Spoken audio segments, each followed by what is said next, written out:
زلمی خلیزاد کابل کې له لیدنو وروسته بیرته دوحې ته تللی دی. هغه په خپل ټویټر لیکلی دی چې سفر یې ګټور او د سولې په برخه کې اوس مهم پړاو ته نږدې کیدونکي دي.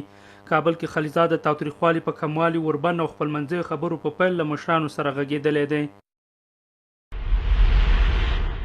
سفیر جان بس او جنرال میلر سره مې ولیدل او په ګډه مو له پخواني ولسمشر ښځینه فعالینو او نورو سیاسي مشرانو سره مشورې وکړې. موږ د تاوتریخوالي د کمولو په لارو چارو بین الافغاني مذاکراتو ته د لارې د برابرولو پر هڅو وغږیدو.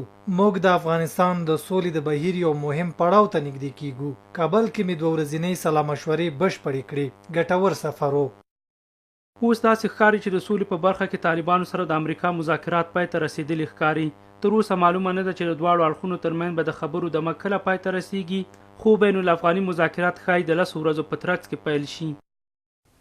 که د اوربند مسئلې ته کوم منځنی حل پیدا شي، زه فکر کړم چې نور به د امضا دپاره کوم خاص څه شی پاتې نه وي او همدا اوس هم ډاکټر خلیلزاد دوحې ته تللی او معلوم بشي چې هغلته څه تېو. د امریکا د بهرنیو چارو وزیر هم خبرو ته ښه هیله ښودلې ده چې ټول اړخونه باید په دې سلا شي چې اوربند او بین الافغاني خبرې پیل شي. هغه 2 غوښتنې چې کابل لپاره سرې کرښې دي.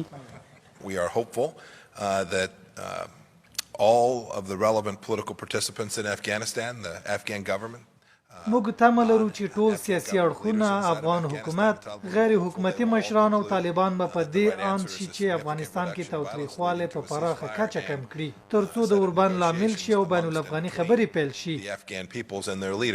د اسیا لپاره د نړیوال کړکېچ ادارې مشر هم د طالبانو او امریکا ترمنځ په خبرو خپله تبصره کړې ده او په څرګنده ویلي که امریکا له افغانستان وځي باید هلته ټیکاو راغلی وي. د سولې خبرې اسانه نه دي، وخت نیسي. نو د یوې هوکړې لپاره پکار دی چې له 2000 لومړي کال وروسته چې کوم سیاسي سیستم رامنځته شوی د هغه اساسات وساتل سي او په حکومتي چوکاټ کې د طالبانو په ګډون نور کسان داخل سي. اوس هغه وخت را رسیدلی چې امریکایي ځواکونه له افغانستانه ووځي، خو واشنګټن باید د وتلو پر وخت کې هلته ثبات راوستی وي او افغانانو ته دا فرصت برابر شوی وي چې په سوله کې ژوند وکړي. اوس به ولیدل شي چې د امریکا او طالب د خبرو څه راوځي، خو هم باور داسې جوړ شوی چې افغانستان کې د امریکا اوږده جګړه پای ته رسیږي، هغه جګړه چې افغانانو پکې لویه قرباني ورکړې.